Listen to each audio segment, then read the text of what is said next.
Folks, let me start with an audience show of hands. How many of you have ever had customers or employees who've been too hot or too cold in your restaurants? Cool. Hi, I'm Deepinder Singh, the CEO of 75F, and I'm here to talk about the Internet of Comfort. So Merriam-Webster Dictionary defines comfort as a state of physical ease and freedom from pain or constraint. But we take a far more expansive view of comfort and say, it's the variable driving employee productivity and customer satisfaction that's going to most affect your bottom line. Right? So comfort itself is predicated on three things. It's predicated on air, it's predicated on light, and it's predicated on something called thermal comfort.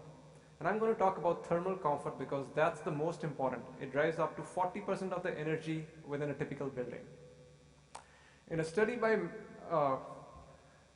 in Cornell, they gave participants warm packs and cold packs. The participants who ended up having the warm packs said they were more comfortable, they had a higher job satisfaction, and they said they were more likely to buy. So we know that comfort itself drives employee retention and productivity. It drives guest visits. But what's typically occurred is when you make a building more comfortable, you end up using more energy. So it drives down the energy efficiency. But we are at a really exciting stage in technology right now. With things like Internet of Things and cloud computing, we can personalize comfort in a manner which we could never do before. Right? So what exactly is Internet of Things and cloud computing? Let's start with the Internet of Things. So the first piece is Internet of Things is essentially the interconnection via the Internet of embedded computing devices in everyday objects, allowing them to send and receive data. What does that really mean in a restaurant? It means that you could actually have ubiquitous sensors and actuators which are spread throughout the building. So you could gather in information and you could act on it in a meaningful manner. So Gartner estimates that by the end of this year, we're going to have 6 billion IoT devices connected to the internet. That's more than the entire human population. And by 2020, that number is going to swell up to 20 billion. That's over 5.5 million devices connecting to the internet each and every single day. Right. The second piece that we talk about is cloud computing. And cloud computing is internet-based computing in which large groups of servers are networked together to allow the sharing of data and data processing tasks. And what that really means is that all of this information that you were going to get in from these IoT sensors, well, now you can actually run smart algorithms in the cloud, harnessing the network power and compute all this data and act on it in a meaningful way. So what's possible with the IoT and cloud computing? Meet the Edge. It's the world's most connected building with over 40,000 sensors that act together to provide the most personalized comfort and energy savings ever. The building has a few tricks up its sleeve. So it knows, as an example, when the coffee machines are running low, and it even knows your preference in terms of what kind of espresso you like. Or in the evenings, if you ever order food, what's going to happen is it's going to deliver a package to the basement with all the right ingredients already marked out. Back to the concept that we talked about comfort, there was light and temperature. So these two pieces were so important to the designers that they have over 28,000 sensors which measure the light and the temperature within the building. So when the building detects that there's nobody in there, it'll actually cut down on the ventilation. It'll actually make sure that the temperatures are allowed to drift. But when you get back to work, the building detects that you're there, it'll assign you a workspace, and when it does, it'll actually make sure that it has the right temperature and light levels based on your preferences.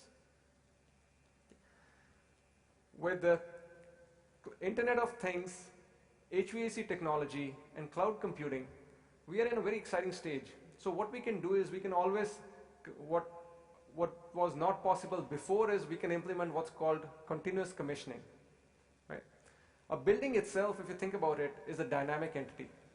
In the morning, the east part of the building is going to get more solar gain. So that rises up in temperature. Now as the sun moves over in the later part of the day, the west is going to rise up in temperature. The same thing occurs when your restaurant loads change, right? When the lunch hour comes over, you're going to have far more thermal load in the restaurant. But your HVAC system is set up for a static set of conditions. So what you really need is a dynamic system that will move this conditioning air to parts of the building that need it the most. So one way you could actually do that is you could have temperature sensors in each part of the building, and you could get all this data and you could load it to servers in the cloud. We could crunch this historical data and create a true thermal model of the building. We could look at the forecast weather and predict in advance how the building is going to be behaving. Right? We then look at an optimal control strategy that could be sent back into the building to proactively control the HVAC system. And the key over here is the proactive stuff, right? Most systems so far are very reactive. So it's kind of like driving down a road and looking in your rear view mirror. But if you actually looked up further and you saw the road, a car coming in from half a mile, you would make very small subtle adjustments, right? It makes for a very bumpy ride, by the way, if you look in the rear view mirror and drive. So what would happen is, as an example, in the morning, the east side dampers would be opened up so you could get the cooling air in the east part of the building. And in the later part of the day, as the loads have shifted over because of the sun, you could proactively open up the west side dampers and start cooling that before the temperature errors actually crept in. Such a system would lead to far more even temperatures without the use of bypass dampers or zone dampers. We would call this dynamic airflow balancing. Okay, so we know that comfort drives retention and productivity. We know that it drives guest visits. But what we've really done is, with using IoT and cloud computing, we've now made comfort more aligned with energy efficiency as well. And that, we know, is what's going to drive the bottom line. Okay.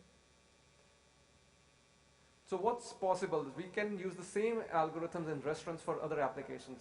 Imagine, if you will, that your guests have a lighting experience which changes based on whether they're having a business meeting or if they're having a romantic dinner.